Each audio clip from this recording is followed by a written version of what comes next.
बिस्मिल्लाहिर्रहमानिर्रहीम।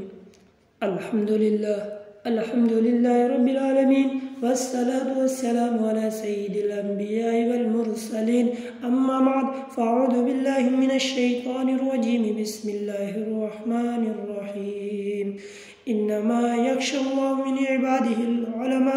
क़ाल नबिय्यु सल्लल्लाहु अलैहि वसल्लम इन्नमल उलमा वरसतुल अंबिया। बिस्मिल्लाहिर्रहमानिर्रहीम। सय्यिदुश शुहूरि रमज़ान अल-वालिदु औसतु अब्वाबिल जन्नह औ कमा क़ाल अलैहिस्सलातु वस्सलाम। रब्बि ज़िदनी इल्मा रब्बि ज़िदनी इल्मा रब्बि शरह ली सदरी वयस्सिर ली अमरी वहलुल उक़दतम मिन लिसानी यफ़क़हू क़ौली। सदक़ल्लाहुल अज़ीम।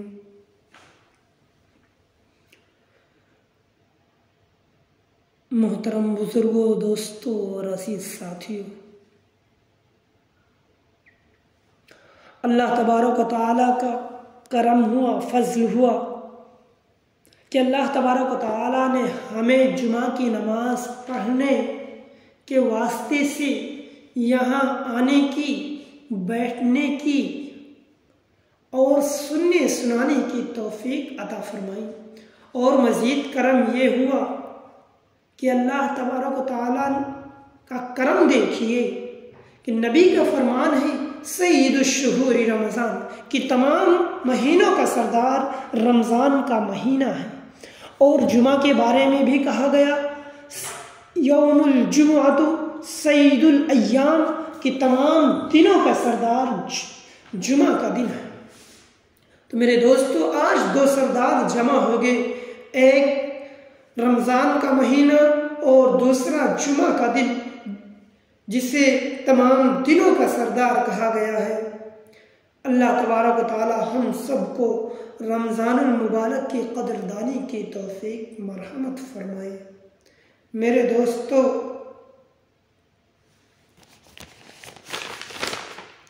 अल्लाह पाक अपने बंदों को अपनी नेमतें याद दिलाकर अपनी तरफ मुतवज्जिह करना चाहता है।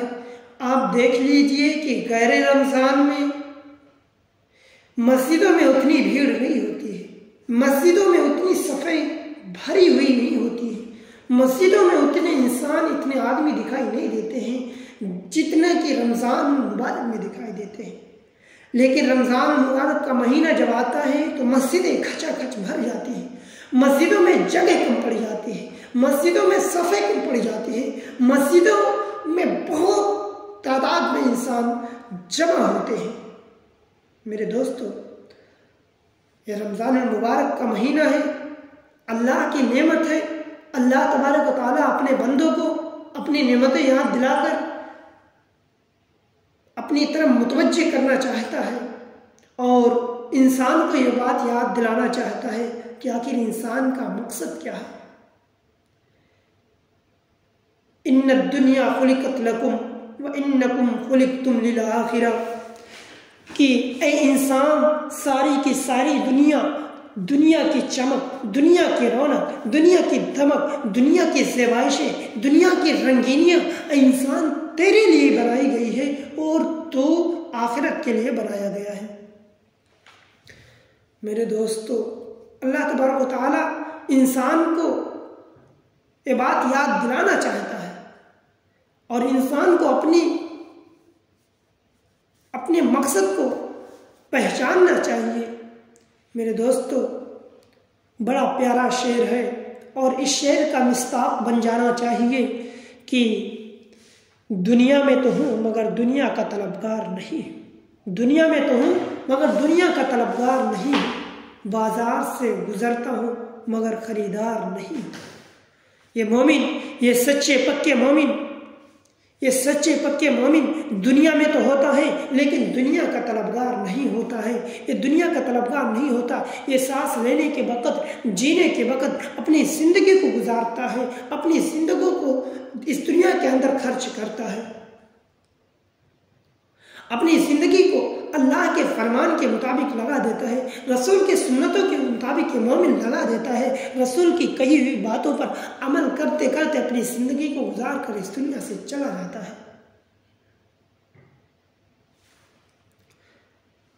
मेरे दोस्तों, बंदगी इसी को कहते हैं। अगर इंसान अपने आका के हुक्म के मुताबिक ज़िंदगी गुजार रहा हो, अभी रमज़ान का महीना आया है, इसे बंदगी नहीं कहते मेरे दोस्तों।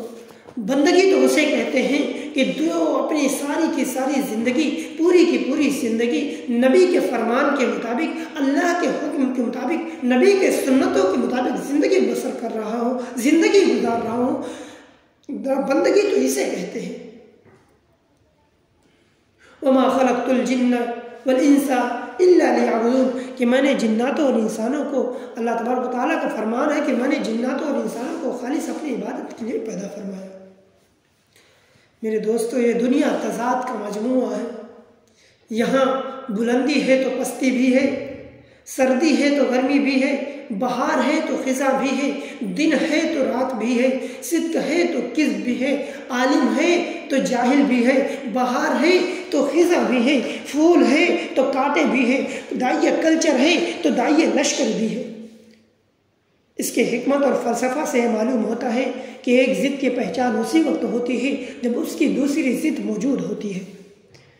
जैसे अरबी का कौल है तो अरफ़ुल अशिया बिअज़दादिहा, कि अशिया अपनी ज़िद की वजह से पहचानी जाती है।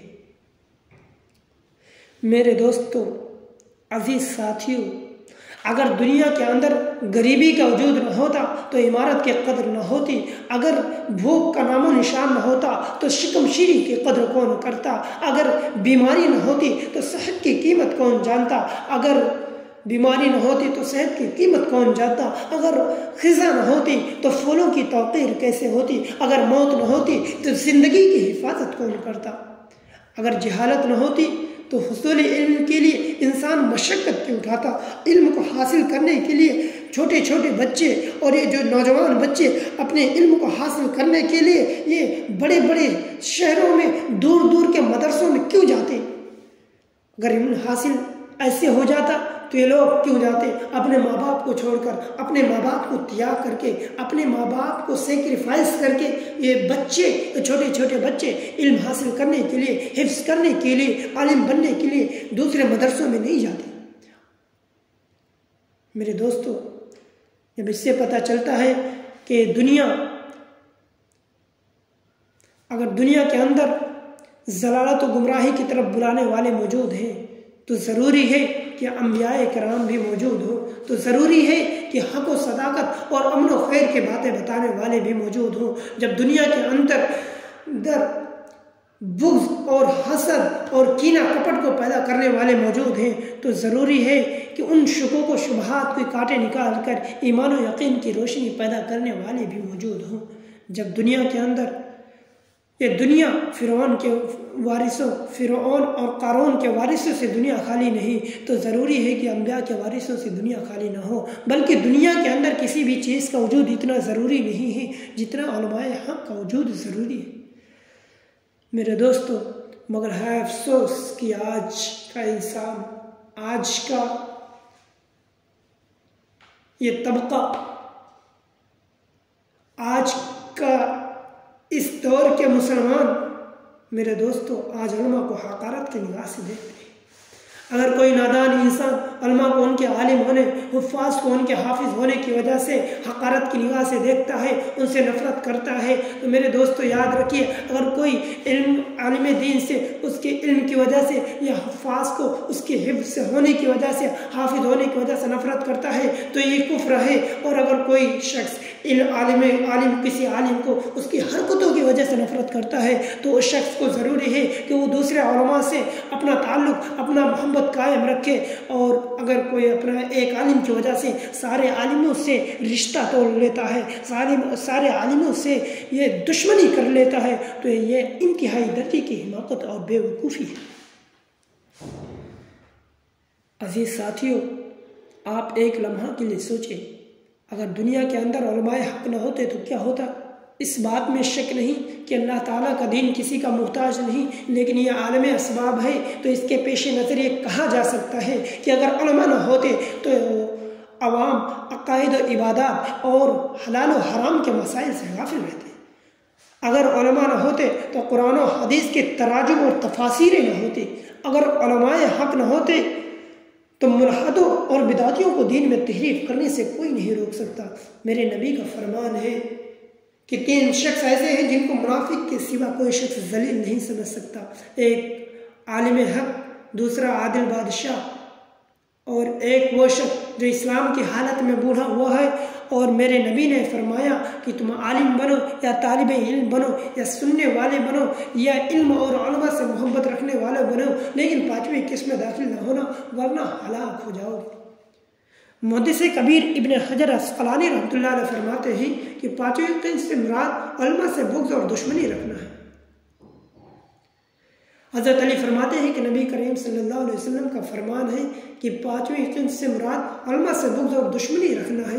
मेरे दोस्तों, मेरे नबी ने इरशाद फरमाया, जब मेरे उम्मत के लोग अपने उलमा से बुग़्ज़ और दुश्मनी रखने लगेगी तो उस पर 4 किस्म के अल्लाह तबारक व तआला 4 किस्म के अज़ाब मुसल्लत फरमा देंगे। नंबर 1 कहत साली होगी, नंबर 2 बादशाह की तरफ से मज़ालिम होंगी, नंबर 3 हुक्काम खयानत करने लगेंगे, और नंबर 4 दुश्मनों के पैदर पे हमले होंगे।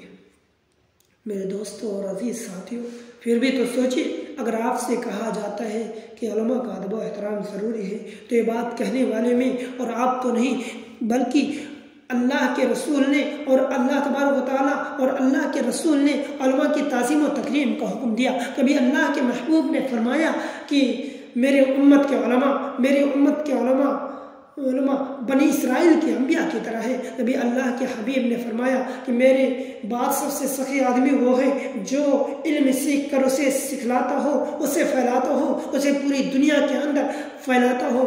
और कभी अल्लाह तबारक व तआला के हबीब ने फरमाया, रसूलुल्लाह सल्लल्लाहु अलैहि वसल्लम ने फरमाया कि आलिम की फजीलत आबिद पर ऐसी है जैसे मेरी फजीलत तुम में से अदना उम्मती पर है।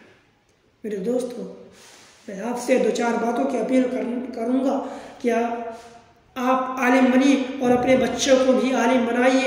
और ये बात दिल में कभी भी ख्याल में मत लाइए कि मेरे बच्चे आलिम बने तो खाएंगे कहाँ से, हाफिज़ बनेंगे तो खाएंगे कहाँ से, उनकी माशी ज़रूरत कहाँ से पूरी होगी। मेरे दोस्तों, याद रखिए, जो खुदा कुत्ते बिल्लियों तक को नवाजता है तो क्या अपने दीन के सच्चे खादिम को भूखा रखेगा? जो खुदा दुश्मनों तक को नवाजता है तो क्या अपने दोस्त को महरूम रखेगा?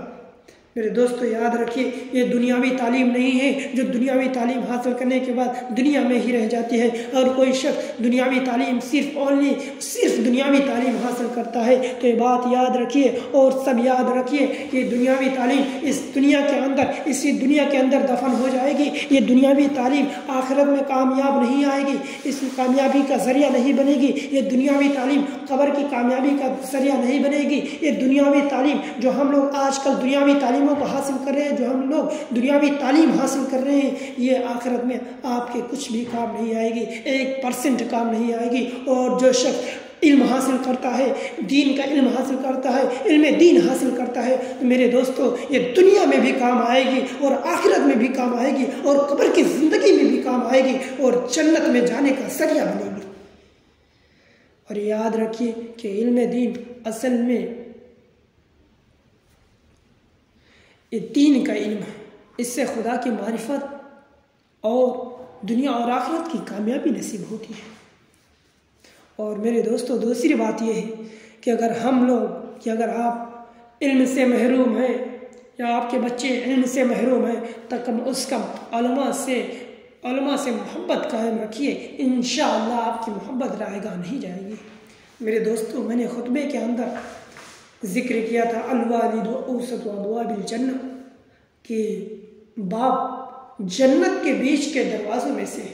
मेरे दोस्तों, मैं इस हदीस को एक वाक़े से समझाता हूँ। रसूलुल्लाह सल्लल्लाहु अलैहि वसल्लम के ज़माने में एक नौजवान शख्स तिजारत करने के लिए बाहर जाना चाहता था, तो उसके पास कुछ साजो सामान थे, कुछ रुपया पैसा था। तो उसने अपने बाप से कहा कि अब्बा जान, मैं तिजारत करने के लिए बाहर मुल्क जा रहा हूँ, ये मेरे पास कुछ अमानत है, कुछ पैसे हैं, कुछ रुपया पैसा है, इसको आप अपने पास अमानत के तौर पर रख लें। बहरहाल उस बूढ़े बाप ने अपने बेटे के पैसे को अमानत के तौर पर रख लिया। ये नौजवान शख्स बाहर तिजारत करने के लिए चला गया और तिजारत करने के बाद जब वो पहुँच गया उस शहर में तो ये बूढ़ा बाप बीमार पड़ गया। बूढ़े बाप को बीमारी लाहिक हो गई बूढ़ा बाप कमज़ोर हो गया तो उसने अपने बेटे के पैसे को इस्तेमाल करना शुरू कर दिया और इस्तेमाल करते करते अपने बेटे के पैसे को ख़त्म कर लिया, अपने इलाज में लगा लिया। 2 साल गुजर गए, बेटा वापस आया तिजारत करके तो अपने अब्बा से कहता है कि अब्बा जान, जो मैंने आपको पैसे दिए थे, जो मैंने आपको सामान दिया था रखने के लिए अमानत के तौर पर, मेरा माल वापस कर दीजिए। तो बूढ़ा बाप कहता है कि बेटे, अभी तक तो मैंने तेरी परवरिश की है, अभी तक तो मैंने तेरी परवरिश की है। तेरे जाने के बाद मैं बीमार पड़ गया था, बीमारी ने मुझे दबोच लिया था, इसलिए मैंने तेरे पैसे को अपनी बीमारी में लगा लिया। तो नौजवान बेटा अपने बाप के गिरेबान को पकड़कर कहता है कि तूने मेरे माल को ज़ाय कर दिया, तूने मेरे माल को ज़ाय कर दिया, मेरा माल वापस कर। तो बड़े बाप ने कहा कि बेटे जल्दी न कर, अभी नबूवत का दरवाज़ा खुला हुआ है, अभी नबूवत का दरवाज़ा बंद नहीं हुआ है, जाकर अल्लाह के रसूल से फैसला करा ले, जो वो फैसला करेंगे वो मुझे मंजूर होगा। इधर नौजवान बेटा रसूलुल्लाह सल्लल्लाहु अलैहि वसल्लम के पास गया। आप सल्लल्लाहु अलैहि वसल्लम मस्जिद में तशरीफ़ फरमाते, बेटे को देखते और फरमाते हैं कि कैसे आना हुआ, किस चीज़ में तुम्हें मेरे पास लेकर आया। तो नौजवान बेटा कहता है कि या रसूलुल्लाह, मैंने अपने अब्बू को कुछ सामान दिया था अमानत के तौर पर रखने के लिए। तो मेरा अब्बा कहता है कि मेरा सामान ख़त्म हो गया, तेरा सामान मैंने खर्च कर डाला, अपनी दवाइयों में इस्तेमाल कर लिया। इधर बूढ़ा बाप मस्जिद में गया, अल्लाह के दरबार में गया और रो रो कर दुआएं करने लगा कि या नबी अल्लाह, या नबी अल्लाह, या अरहमर राहिमीन, या इलाहुल आलमीन, ज़िंदगी तूने दी थी कि बेटे का मोहताज बना दिया, ज़िंदगी तूने दी थी कि बेटे का मोहताज बना दिया।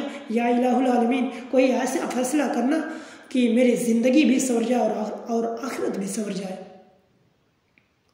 मेरे दोस्तों, उधर से हज़रत जिब्रील अलैहिस्सलाम तशरीफ़ लाते हैं और रसूलुल्लाह सल्लल्लाहु अलैहि वसल्लम को ये पैगाम सुनाते हैं कि या नबी अल्लाह, ये बच्चा बाद में आपके पास पहुंचा है, पहले उस बूढ़े बाप के आंसू पहले अर्श पर पहुंच चुके हैं। अल्लाह अकबर। मेरे दोस्तों, नबी अकरम सल्लल्लाहु अलैहि वसल्लम ने बेटे से कहा कि जाकर अपने बाप को बुला कर लाओ। बेटा तुरंत अपने बाप को बुलाने के लिए गया। बूढ़ा बाप कमज़ोर था, आंखों से आंसू जारी थे और बार बार मुंह से यही सदाएं बुलंद हो रही थी कि या अरहमुर राहिमीन, या इलाहुल आलमीन, कि नबी के दरबार में जा रहा हूँ, जलील मत करना, कोई ऐसा फैसला करना कि मेरी ज़िंदगी भी संवर जाए। हज़रत जिब्रील अलैहिस्सलाम तशरीफ़ लाते हैं। अल्लाह तबारक व तआला हज़रत जिब्रील से कहते हैं कि जाकर मेरे महबूब से कह दो कि कोई ऐसा फ़ैसला करना कि मेरे सफ़ेद दिल वाले, सफ़ेद दाढ़ी वाले बंदे की दिल शिकनी ना हो। मेरे दोस्तों, जब बूढ़ा बाप दरवाजे से अंदर आया, आप सल्लल्लाहु अलैहि वसल्लम ने जब बूढ़े बाप को देखा, जब नज़र पड़ी तो आप सल्लल्लाहु अलैहि वसल्लम फ़ौरन खड़े हो गए और जब बूढ़ा बाप और करीब आया तो आप सल्लल्लाहु अलैहि वसल्लम ने जाकर और आगे बढ़कर उस बूढ़े बाप के हाथ को थामा और कहा कि अब्बा जान, रो मत, फैसला आ चुका है। आप ये बताइए कि आपका बेटा तो मेरे पास आया था और आप कहाँ गए थे। तो बूढ़ा बाप कहता है रो रो का कि या नबी अल्लाह, मैं तो सोचा कमली वाला तो मुशफिक होगा, नरम दिल होगा, मेहरबान होगा, कहीं वो बेटे के हक़ में फ़ैसला न कर दे, इसलिए मैं अल्लाह के दरबार में गया था ये दुआएं करने कि या इलाहुल आलमीन, ज़िंदगी तूने दी थी कि बेटे का मोहताज बना दिया, ज़िंदगी तूने दी थी कि बेटे का मोहताज बना दिया, कोई ऐसा फ़ैसला करना कि मेरी सारी परेशानियाँ ख़त्म हो जाए और मेरी दुनिया भी संवर जाए और ज़िंदगी और आखिरत भी संवर जाए। फिर नबी सल्लल्लाहु अलैहि वसल्लम ने फ़ैसला सुनाया, फरमाया कि अंत व मालुका लिअबीका, कि तू और तेरा माल तेरे बाप के लिए है। अल्लाह अकबर। मेरे दोस्तों, ये है बाप का मर्तबा। आज बेटा बाप के मुकाबले में थोड़ा मालदार हो जाता है तो बाप को झिड़कने में ताउल भी नहीं करता, बाप को झिड़कने में ताउल भी नहीं करता।